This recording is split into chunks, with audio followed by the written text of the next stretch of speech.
आगे राजा बोला, अगर ये बात तुम मुझे कल द्वार पर ही बता देती तो मैं तुम्हें वहीं मना कर देता। खामखा तुमने मेरा और अपना वक्त बर्बाद किया। तब राजकुमारी अपनी आखिरी कोशिश करते हुए कहने लगी, महाराज मुझे आप कुछ भी काम दे दीजिए, बस मेरी 2 शर्तें हैं। राजकुमारी तारा आगे कुछ कहती, उससे पहले ही पूरा राज्य दरबार हंसी ठहाकों से गूंज उठा। बड़ी अजीब लड़की है, राजा इसे नौकरी तक देने को तैयार नहीं है और ये है कि राजा के सामने शर्त रख रही है। बड़ी ही मूर्ख लड़की है। राजकुमारी की शर्त वाली बात सुन राजा धर्मपाल भी आश्चर्य से भर गया और उत्सुकता के साथ बोला, अच्छा बताओ तो तुम्हारी वे कौन सी शर्त है। राजकुमारी बोली, महाराज पहली ये कि मुझे अपने काम के बदले बस 2 वक्त की रूखी सूखी रोटियां ही चाहिए, क्योंकि इससे ज्यादा की मुझे जरूरत भी नहीं है, इसलिए आप इसे मेरी पहली शर्त ही मान सकते हैं। राजा ने सोचा, बड़ी बेवकूफ लड़की है, एक तो काम के बदले सिर्फ सूखी रोटियां मांग रही है और दूसरा उसे शर्त का नाम भी दे रही है।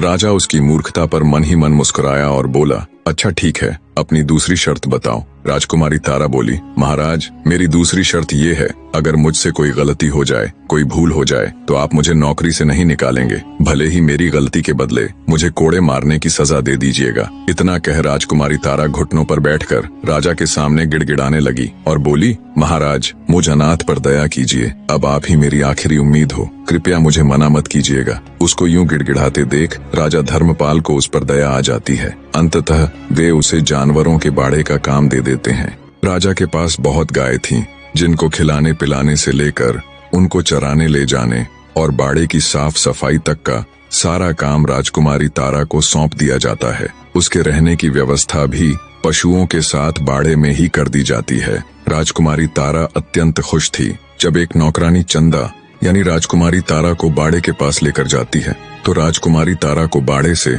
कुछ ही दूरी पर राजकुमार अभिमन्यु खड़े हुए दिखाई देते हैं। ऐसे अपने पति को बस कुछ ही कदम दूर खड़े देखकर राजकुमारी तारा का हृदय अंदर से उमड़ आता है। उसकी आंखों में खुशी के आंसू आ जाते हैं। एक साथ पता नहीं कितनी ही भावनाएं राजकुमारी के अंदर बह रही थीं।